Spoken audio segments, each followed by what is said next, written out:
تنها پادشاه ایرانه که 1250 جنگ بدون شکست، جنگ عثمانی هاش جنگ دیگرش بین راه احساس ضعف میکنه، تجدید قوا میکنه و پیروز میشه. اول جوانی به شیر اتک معروف میشه.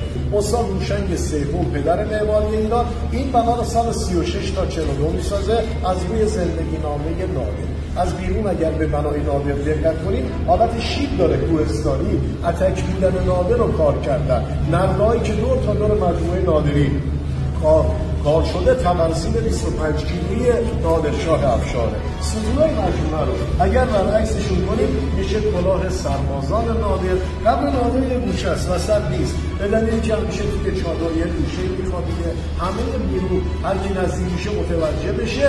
و جالب سنگ قبر نادر دقیقاً شبیه الماس دریای نور که نادرشاه هندوستان میاره.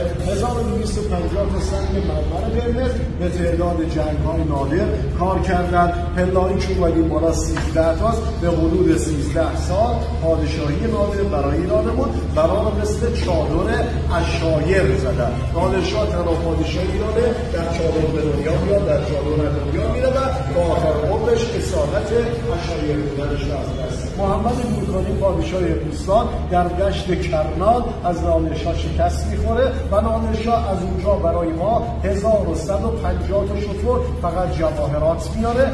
ایرانی‌ها از مالیات معاف میشن، بی‌نیازترین کشور منطقه ما میشیم و پشتوانه پول ایران در که خدا رحمتش کنه روحش شاد. به افتخار ایران و ایرانی و به افتخار پهلوانان ایرانی یه دست قشنگ